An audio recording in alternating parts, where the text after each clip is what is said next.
قرآن مجید سورہ بقرہ اللہ تبارک و تعالی نے ارشاد فرمایا یا ایھا الذین آمنوا کتب علیکم الصیام، اے ایمان والو تم پر روزے فرض کیے گئے، کما کتب علی الذین من قبلکم، اسی طرح جس طرح تم سے پہلے لوگوں پر فرض کیے گئے تھے، لعلکم تتقون، تاکہ تم پرہیزگار ہو جاؤ، متقی ہو جاؤ، اللہ سے ڈرنے والے بن جاؤ، گناہوں سے بچنے والے بن جاؤ، اپنی زندگی کو رب رسول کے احکامات کی روشنی میں گزارنے والے بن جاؤ۔ روزہ ایک پریکٹس ہے، ایک مجاہدہ ہے، ایک جد و جہد ہے۔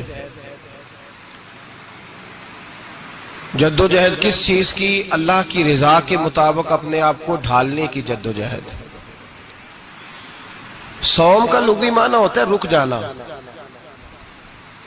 حلال رزق سامنے پڑا ہے، حلال مشروب سامنے پڑا ہے،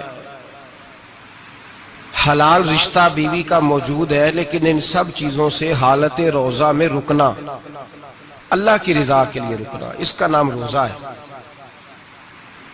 صوم کا معنی رکنے کے ہیں، پرہیز کرنے کے ہیں، بچنے کے ہیں۔ ہر چیز موجود ہے لیکن اللہ کا حکم نہیں ہے تو لہٰذا کھا نہیں سکتے۔ تو رب فرماتے جب جائز چیز ہے تو میری مرضی کے بغیر میرے حکم کے نہیں کھا سکتا، تو نے رکنا ہے تو حرام کیسے کھا لیتا ہے؟ جب جائز چیز کے لیے تجھے حکم ہے، میں کہوں تو کھائے گا، میں کہوں تو نہیں کھائے گا، میں نے حکم دے دیا جائز ہے، روٹی ہے، کھانا ہے، گوشت ہے، تیری فریج میں پڑا سارا کچھ، تو با اختیار ہے، منہ میں دانت بھی ہیں، ہضم کرنے کو ہاضمہ بھی ہے، بھوک کی شدت بھی ہے، پر میری اجازت کے بغیر تو کھا سکتا۔ روزہ رکھ لیا، اب تجھے حکم نہیں کہ تو کھائے۔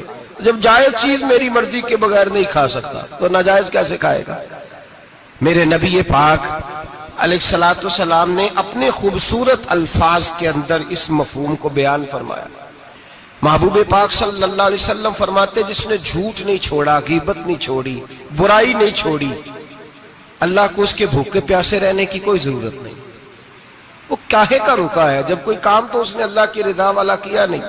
روزہ رکھ کے دغا کر رہا ہے، روزہ رکھ کے جھوٹ بول رہا ہے، روزہ رکھ کے کم ماپ رہا ہے، تول رہا ہے، دھوکہ دے رہا ہے، رشوت لے رہا ہے، فراڈ کر رہا ہے، حرام کا مال اکٹھا کر کے کہتا ہے اس میں سے چلو 10 دیگیں بھی پکا دیں گے۔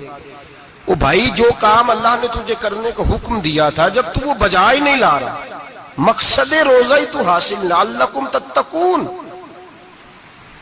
روزے کا مقصد یہ ہے کہ تو پرہیزگار ہو جائے۔ میرے نبی پاک علیہ السلام کی بارگاہ عالی مرتبت میں 2 عورتیں آئیں،